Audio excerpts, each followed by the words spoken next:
La trêve internationale est de retour. Les amis, c'est l'occasion de profiter des opportunités de pronos sur BetClick. 100 € de bonus sur le premier pari s'il est perdant avec le code LEXCITY via le lien en description. Conditions pour jouer dans le bandeau jaune en bas de l'image. Bien le bonjour. Salut. Ça va? Ça va et toi? Ça va, merci. L'équipe, j'espère que vous allez bien. Aujourd'hui, on se retrouve pour un nouveau 5, la nouvelle formule d'ActuFoot dans laquelle je fais chaque semaine 5 focus sur les derniers événements du moment. Au programme, un bilan des 5 championnats majeurs dont la Ligue 1 à l'heure d'entamer une nouvelle trêve internationale, une séquence sur l'équipe de France avant les 2 prochaines échéances, le potentiel prêt de Messi suite à l'échec de l'Inter Miami au play-off de MLS, sans oublier la compule de but traditionnelle. Je vais pas en dire plus, les amis, je vous demande le même service que d'habitude, à savoir lâcher votre meilleur j'aime sur l'épisode du jour. Vous savez à quel point c'est important et je remercie tous ceux qui prendront 2 secondes pour le faire. Vous êtes des boss, ça bouge pas.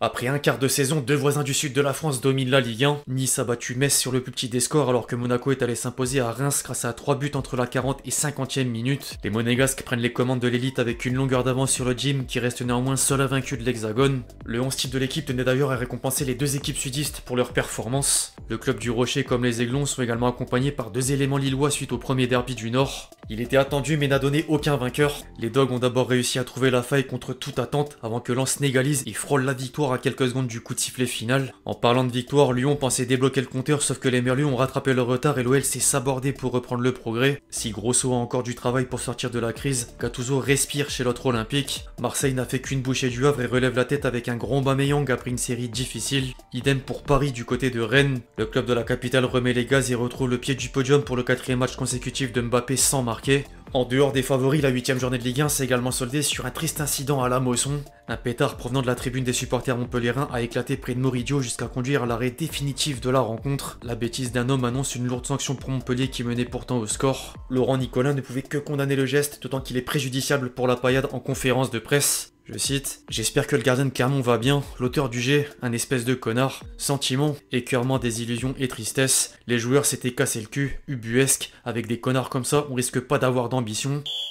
Pour revenir au terrain, place aux 4 autres championnats majeurs qui ont également réservé du spectacle. Outre-Manche, Arsenal a remporté le choc contre Manchester City et brise 8 ans d'échecs. 8 ans, effectivement. Les Gunners n'avaient plus battu le club mancunien en Première Ligue depuis 2015. Les Citizens ont en plus enregistré leur plus faible nombre de tirs sur les 274 derniers matchs. Et les tabloïds anglais commencent à parler de crise même si Guardiola a déclaré qu'il ne faut pas paniquer. En parallèle, l'autre Manchester s'est offert une victoire au terme d'un scénario épique. Mené 1-0, McTominay est entré à la 87e minute avant d'inscrire un doublé pour mener les siens vers les 3 points au bout du temps additionnel. Manchester United pointe toujours dans le ventre mou du championnat d'Angleterre devant Chelsea 11e. Tottenham est leader grâce au goal average et garde une série d'invincibilité à l'image du voisin / dauphin londonien. En Espagne, le Barça était pas loin de casser la sienne. Mené 2-0, les Blaugrana sont parvenus à arracher le point du nul sur la pelouse de Grenade et Lamine Yamal attire encore l'attention des quotidiens catalans. Le premier but de la pépite lui permet de devenir le plus jeune buteur de l'histoire de la Liga. En parallèle, le Real n'a fait qu'une bouchée d'Osasuna et les confrères madrilènes ont encore les yeux rivés sur Bellingham. L'anglais s'est illustré à 2 reprises pour faire monter le curseur à 10 réalisations en 10 matchs. Marca et As l'encensent sans arrêt et le considèrent même comme le roi du championnat d'Espagne. La Maison Blanche caragole en tête devant Girona qui compte une longueur d'avance sur le Barça. Dans la boîte italienne, tous les cadors ont pris des points, hormis Naples. Les Parthénopéis sont tombés en réception de la Fiorentina et les médias italiens révèlent que Rudy Garcia est sur la sellette. Foot Mercato stipule même que De Laurentiis dispose d'une liste de potentiels successeurs avec Tudor, Gallardo ou encore Graham Potter. Quel serait le meilleur entraîneur pour Naples? Les amis, n'hésitez pas à me dire dans les commentaires. En parallèle, l'image du week-end revient à l'AC Milan. Il a tellement fait parler que personne ne l'a manqué. Maignan a écopé d'un carton rouge en déplacement au Genoa et Giroud s'est permis d'enfiler les gants pour le remplacer jusqu'à faire une sortie héroïque. Au-delà de ressortir en héros, le français Edley Rossoneri a gardé les commandes de la Serie A devant le rival. Enfin, du côté de l'Allemagne, un autre attaquant fait la une. Un certain Guirassy s'est encore permis un triplé en réception de Wolfsburg et s'offre le luxe de prendre la tête du classement des buteurs en Europe. Stuttgart profite au passage de la forme de l'ancien Rennais pour occuper la 2e place de Bundesliga derrière Leverkusen. Le Bayern est au pied du podium à égalité de points avec Dortmund.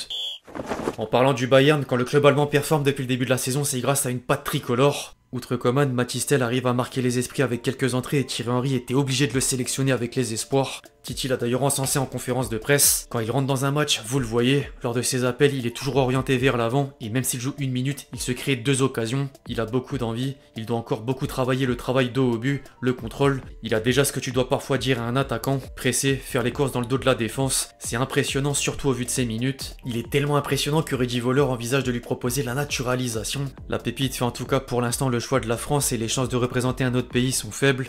Chez les A, ensuite, le week-end a provoqué des changements au sein de la liste de Deschamps. Le sélectionneur des Bleus a appelé Malo Gusto et Loukeba pour pallier les forfaits de Koundé et Upamecano. Disasi devait au passage remplacer le dernier mais s'est également blessé. Dédé est néanmoins ravi d'amener du renouveau sur le flanc droit de la défense avec Malo Gusto. C'est un très jeune joueur capable de répondre aux besoins du poste. À Lyon, il avait fait voir de belles choses. À Chelsea, il a une concurrence qui est plus importante. Il a une bonne capacité offensive et il sait que sur l'aspect défensif, il y a des améliorations à avoir. Un bon potentiel qui laisse augurer une belle progression dans les années à venir. Le retour de Klose sera également à suivre de près, d'autant qu'il l'avait mis de côté pour la dernière Coupe du Monde. L'ancien Lensois avait manqué de peu la meilleure des compétitions et il fallait repartir au travail pour espérer retrouver l'équipe de France. Il s'est d'ailleurs confié dans Téléfoot dimanche. On a su faire abstraction de tout ce qui se passait et se donner à 2000% malgré les événements. C'est le travail de toute une équipe qui me permet d'être en équipe de France. Avant Brighton, Gattuso m'a dit « Ce soir, tu vas montrer que Deschamps n'a pas eu tort. » J'ai tout mis en œuvre sur ce début de saison pour être performant dans une défense à 4, même s'il y a des choses à parfaire. J'ai réussi à assimiler ce qu'on me demandait. Sous sa carapace d'homme dur, rigide et sévère, on a découvert une vraie personne,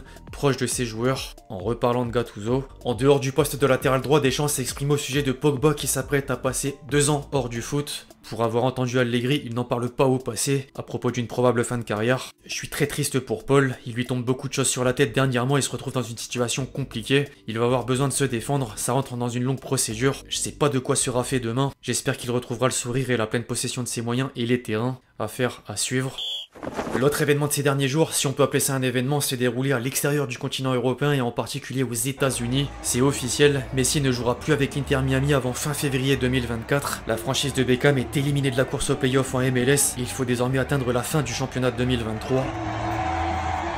Une aussi longue période sans jouer laisse forcément apparaître des rumeurs. Plusieurs sources stipulent que l'Argentin pourrait être prêté à un autre club durant cette longue coupure. Sport précise que l'équipe nord-américaine a déjà clairement indiqué qu'il respecterait les souhaits du joueur. Et devinez qui rôde? Le Barça, sans surprise pour un retour. Mais surtout l'Arabie Saoudite. La Saudi Pro League rêve toujours de le réunir avec Ronaldo dans le même championnat. Le quotidien catalan ajoute que les problèmes financiers du Barça le placent presque hors de course. Les amis, est-ce que vous verriez d'un bon oeil Messi en Arabie Saoudite? N'hésitez pas à me dire dans les commentaires. En parlant de CR7, un journaliste saoudien a dévoilé quand le Portugais va raccrocher les crampons après un entretien privé. Ronaldo veut jouer la Coupe du Monde 2026 alors qu'il est un joueur d'Al Nassr, puis il annoncera sa retraite du football. Il relate ensuite les mots du quintuple Ballon d'Or. J'aime encore le football, même à mon âge. J'aime encore jouer, marquer des buts, gagner des matchs et je vais continuer jusqu'à ce que mes jambes me disent que c'est fini. Jusqu'à présent, je me sens bien, j'aide encore l'équipe, mais le plus important pour moi est que nous avons gagné la rencontre. La dernière face à Al Ahly. Avant de clôturer la vidéo, les amis, j'oublie pas de caler la compile des plus beaux buts du week-end. La liste est longue. Qui avait été le plus prompt. Yankuba Jarju. Oh, il est pour ce contrôle orienté. Et derrière la... la frappe de loin, elle est belle, cette frappe. Point ferme de Beto et la but. La tentative pied gauche de la part de Nico. Et en deux touches, on gagne 50 mètres quasiment pour les Bavarois. Le long centre.